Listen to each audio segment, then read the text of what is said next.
En Convénceme se busca promover el pensamiento crítico y la libertad de expresión de una manera sana, académica y divertida.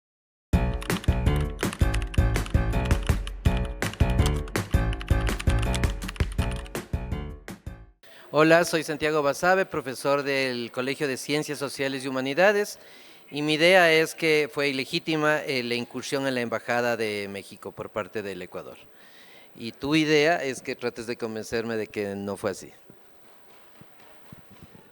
Bueno, hola con todos, mi nombre es Derek y pues yo diría en el sentido, estrictamente como tal, los medios, como habíamos escuchado anteriormente, sí eran erróneos. Sin embargo, en este sentido yo considero que el fin sí fue superior a los medios. ¿Por qué razón? No solo por un mensaje político que la mayoría piensa, sino también pienso que es un mensaje incluso jurídico a nivel interno. A nivel internacional se entiende de que se vulneró porque las embajadas es prácticamente como invadir un territorio externo, es como invadir otro territorio. Sin embargo, como nosotros vimos, incluso las consecuencias que tuvo Ecuador fueron prácticamente un llamado de atención y no fue más. En el caso de México incluso fue más exuberante la corte y en este le mencionó que las embajadas no están hechas para asilar a delincuentes, porque no solo es una persona que tuvo una sentencia, sino es una persona, un delincuente prácticamente. Ese es el nombre estricto que se le da. Una persona que tiene varias sentencias ejecutoriadas, o sea, ni siquiera es como en los casos de otros políticos en los que se le está abriendo una instrucción fiscal o tiene una cuestión parecida, sino que él ya tiene una sentencia, él ya estaba pasando. ¿Cuál es el problema que yo le veo en síntesis? No es incluso ni siquiera tanto las normas jurídicas que nosotros tenemos en nuestro país, sino es más la costumbre, digamos por así decirlo, de abogados o la manera en la que manejan los abogados de nuestro país para utilizar ciertos mecanismos, en este caso garantías jurisdiccionales como habeas corpus, entendiendo en síntesis cómo es la redacción en la Constitución, mencionando que el habeas corpus correctivo y restaurativo se puede entender a la par.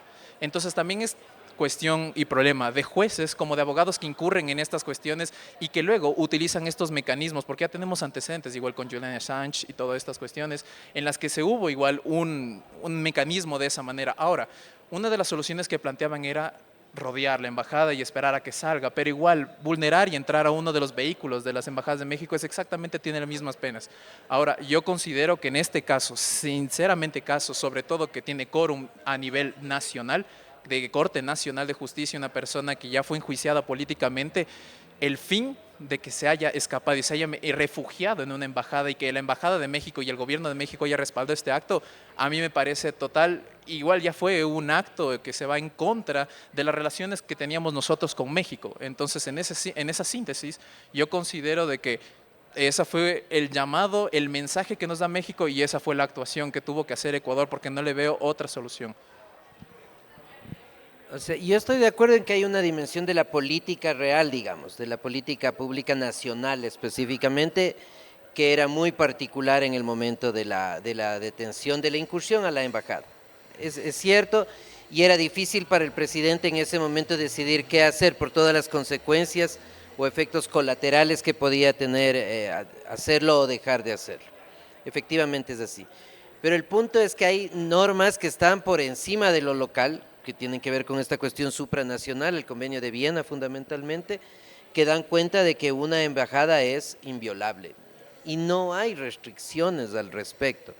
Las otras consideraciones tuyas políticas, con las cuales comparto en buena medida, son importantes, pero no pueden estar por encima de la ley bajo ningún punto de vista, porque esto no solo genera problemas en la esfera local, que los genera también, y eso es otro tipo de discusión, sino que el entorno internacional incrementa los niveles de incertidumbre y de desconfianza hacia el país, ¿no? La lectura que hacen los otros países va más allá de cuál era el contexto de la decisión hacia la política local, sino que simplemente observan el efecto en el plano internacional. Y es lo correcto, me parece, cada país está defendiendo sus intereses. Entonces, en ese aspecto me parece que no había justificativo alguno para la decisión, más allá de que el gobierno debía sopesar los costos y beneficios que implicaba esto. Quizás había estrategias alternativas para minimizar el costo de una eventual salida del señor Glass. Eso es algo que ya no se dio y no tiene mucho sentido discutir. Pero nuevamente, en rigor, una embajada es inviolable, no solo la embajada, sino como tú bien decías, los vehículos también, y en ese sentido no se puede justificar el hecho que cometió el gobierno del Ecuador. Sin embargo, yo le hago una pregunta. No sé qué es lo que usted consideraría que prima más. En este caso, mantener, porque si bien es cierto, a veces las normas internacionales y convenios están por encima de la Constitución, pero es a nivel cuando son más favorables en derechos. Sin embargo, ahí entran en un bloque de constitucionalidad que se les integran a veces a la par, pero por lo general, por jerarquía, siempre van a ser inferiores los convenios internacionales por el 425 justo de la Constitución, en la que se establece justo esta jerarquía normativa de Kelsen, que fue de Merket. En ese sentido, yo haciendo esta validación y sobre todo qué prima más, yo hago ese análisis y me pongo a pensar, digo, en este sentido, si bien es cierto, los fines, como decimos, es una embajada inviolable, pero a fin de cuentas, quien vulneró, y esto entiendo que es una visión un poco incluso arcaica, porque nos basamos un poco más a la ley de talión, ojo por ojo, diente por diente, pero sin embargo, si es que un Estado de alguna manera responde de manera negativa contra, digamos, incluso mi reputación, mi imagen, de que, a ver, yo tengo distintos mecanismos para sentenciar a personas, impongo sentencias, impongo penas, deben ser cumplidas a cabalidad, porque así se determinó con pruebas y en el proceso oportuno, procesal oportuno. Y luego venga de manera arbitraria una embajada de un país que no es allegado directamente con el nuestro, bueno, con el gobierno de turno, y diga, no, te vamos a dar asilo porque la embajada es inviolable. Sin embargo, yo estoy socavando otro delito. Estoy socavando, digamos, en este aspecto una moralidad, una doble moralidad, porque digo, a ver, tú me violaste, digamos, mi embajada, porque entraste de manera arbitraria. Sin embargo, yo estoy almacenando personas que no solo son perseguidas, ya tienen sentencia. Entonces, en ese sentido, ¿tú cómo opinas? O sea, yo creo que es un dilema moral, en realidad, la discusión. Es un dilema moral que tiene una connotación política. Y ahí yo creo que está relacionado con esto, está este gran aporte de Max Weber, el gran sociólogo alemán, padre de la ciencia política, de la sociología política y de la sociología en general, que está reflejado en este tratado, en este documento chiquito de la política como profesión, y que da cuenta de los dos espacios que tienes como actor político, pensando desde acá, que es la ética de la convicción y la ética de la responsabilidad. La ética de la convicción me manda a hacer lo que yo creo que es moralmente o éticamente bueno para el país, lo que debería hacer por el bien del país. Y quizás ese es lo que tú planteas, ¿no? Quizás por el bien del país yo debería incursionar en la embajada, tomar a esta persona que efectivamente no está enjuiciada, sino que está procesada y sentenciada mejor, porque eso de alguna manera va a generar un espacio o va a evitar un incremento de la percepción de impunidad en el país. De acuerdo. Pero por el otro lado está la ética de la responsabilidad, que un actor político tiene que en muchas ocasiones poner incluso por encima de sus propios principios, en el sentido de decir, yo creo que éticamente lo mejor es hacer esto, pero responsablemente como jefe de Estado no lo puedo hacer. En este caso o en otros casos, por eso te digo, es un dilema moral bien interesante y que tiene que ver con la hechura de la política pública, de la realpolitik, de la que ves todos los días. Y en ese caso me parece que un jefe de Estado, que está en otra condición que en la que no estamos nosotros, debe primar la ética de la responsabilidad por encima de la ética de la convicción, aun cuando vaya en contra de lo que yo creo efectivamente. Me parece que en este caso sopesar todo el beneficio que podía generar hacia la política local, a mí me parece que este hecho le generó más adscripciones que rechazos al presidente en el plano local, totalmente. Pero pensando en la imagen del país en el entorno internacional, yo creo que debió primar eso, la ética de la responsabilidad y abstenerse de tomar la decisión que se tomó. Es muy interesante el tema que abordas justamente de la ética con respecto que prima sobre el bien común y sobre todo velando incluso por la imagen internacional. Sin embargo, Yo considero que a pesar de eso, lo que se debería juzgar más que el medio sería como tal el resultado. ¿Y el resultado cuál fue?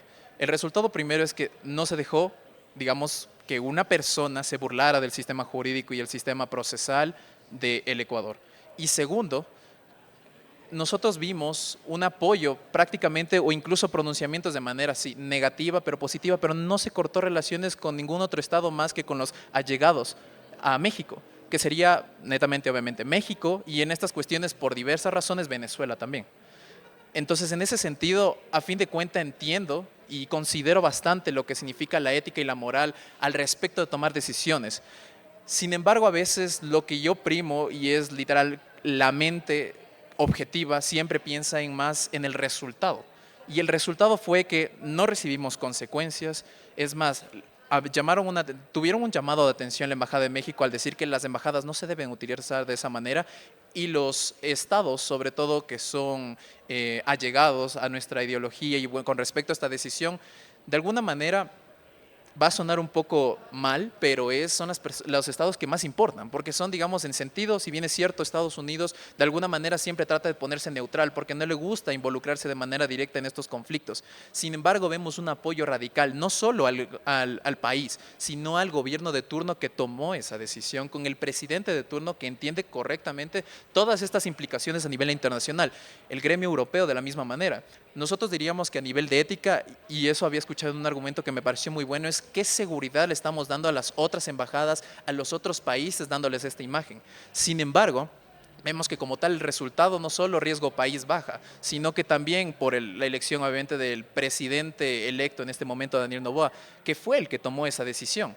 Entonces, si es que estos resultados de alguna manera se ven, digamos, evidenciados con respecto a las relaciones internacionales que tenemos, podríamos decir, incluso de las mismas organizaciones internacionales, podríamos decir que a fin de cuentas va a primar más la ética como tal, a pesar del resultado que no fue negativo del todo, porque sí tuvo relaciones y tuvo consecuencias negativas, pero a simple vista, si ponemos una balanza, las cuestiones positivas son superiores. Incluso tienen una imagen de un presidente que no se va a dejar que una persona que estuvo antes igual digamos, en parte del gobierno, se burle de manera directa y que haga lo que quiera prácticamente.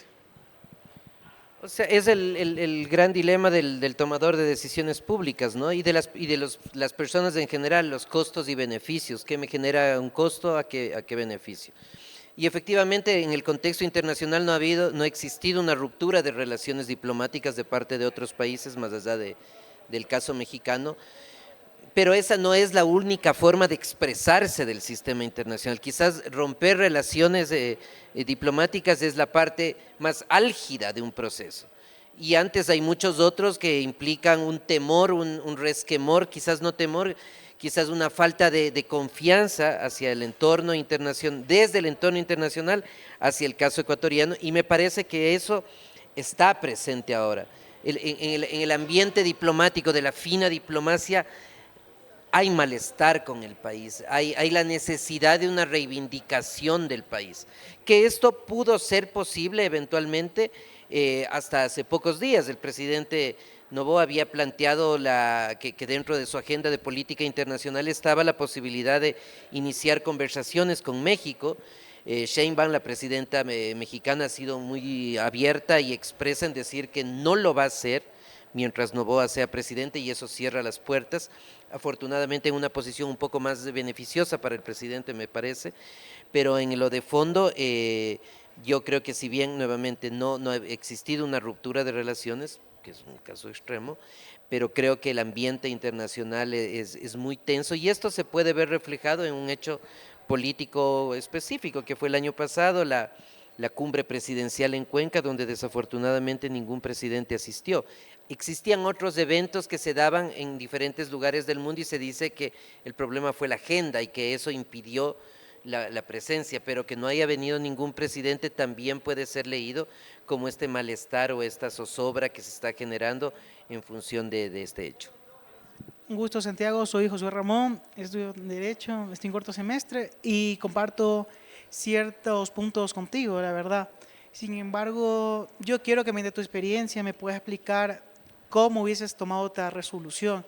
en el caso, porque desde un principio de la carrera nos enseñan que invadir una embajada es como meterte al país y hacer lo que tú quieras, y eso es algo muy en contra que comparto contigo. Sin embargo, ¿qué otras medidas hubieses tomado y una de más eficacia? Porque tú sabes que a lo que fue ya al ciudadano que era Jorge Glass ya se le dio una sentencia. Sin embargo, ¿qué otra medida hubieses tomado? Por ejemplo, tú sabes que en cualquier rato lo pudieron haber sacado y ahora al aeropuerto y ya está en México, y ahí completamente no se pudo hacer nada. Pero ¿tú qué hubieses hecho o qué otra medida? Porque al presidente yo asumo que le dijeron, señor presidente, no se mete una embajada, ni en las peores casos se ha hecho esto. Usted en el pleno siglo no creo que sea lo mejor que haga. ¿Qué harías tú? O sea, es difícil, o mejor, es fácil dar recomendaciones desde afuera cuando uno no está sentado tomando decisiones y cuando no tiene un elemento que es definitorio para que las decisiones políticas sean menos eficientes, que es el tiempo. Tienes la presión. Eso hay que tomar en cuenta y estamos partiendo de esa enorme ventaja. Pero si vas un poco más atrás al hecho mismo de la incursión, el primer error del gobierno es su reacción frente a la declaración de AMLO. Recordemos que en ese momento AMLO era presidente todavía de México, Sheinbaum había sido electa, no presidente posesionada, y AMLO hace una declaración desprolija, por decirlo de alguna manera en términos diplomáticos. Y ahí debió existir una reacción desde el gobierno del Ecuador, como efectivamente existió, pero dentro de las relaciones diplomáticas, la reacción más adecuada, acorde a esta intervención poco plausible de AMLO, debió ser llamar a la embajadora de México en Ecuador, a la Cancillería, a conversaciones. Esa era una forma de dar una respuesta y ahí expresarle desde la Cancillería el malestar por la declaración desatinada del presidente AMLO. Ecuador no hace eso. Ecuador le expulsa a la embajadora de México, es decir, no hay una reciprocidad en términos no hay la proporcionalidad que dicen los penalistas. Tú que estás en derecho sabes mejor de esto. No hay la proporcionalidad. Ante una cuestión desprolija de AMLO, Ecuador reacciona expulsando a la embajadora, que es una cosa grave, que no ameritaba el desprolijo, nuevamente, comportamiento de AMLO, no lo estoy justificando, pero ahí Ecuador se empieza a equivocar, porque es desproporcionado en su reacción. Y luego viene la reacción de AMLO otorgando el asilo, porque esa secuencia de eventos es bien importante. Hasta antes de esto, México estaba estudiando la solicitud de asilo, no la había otorgado. Cuando Noboa expulsa a la embajadora, ahí es la respuesta de AMLO es esta, entonces concedo el asilo. Y viene todo lo que ya todos sabemos. ¿Qué hacer luego de eso? Esa es una pregunta muy complicada de resolver. La opción era acercar la sede diplomática, pero efectivamente, como también dijiste, eso no implicaba que saliendo en un vehículo diplomático que también está beneficiado por inmunidades y privilegios se podía resolver el tema. Quizás se lo podía hacer a nivel del aeropuerto ya en el caso de que la salida se vaya a dar, quizás a través de la influencia de los medios de comunicación de cara a generar una mayor presión política. Esto no podía resolver en últimas de los casos la posible salida y asumamos que se daba la salida. Eso le iba a generar un costo político enorme al gobierno en la política local, evidentemente, porque también en el contexto que siempre es importante hay que tener presente que en esos días hubo un acuerdo coyuntural, pero acuerdo entre ADN, el partido de gobierno, y la Revolución Ciudadana para la aprobación de alguna norma. No recuerdo exactamente qué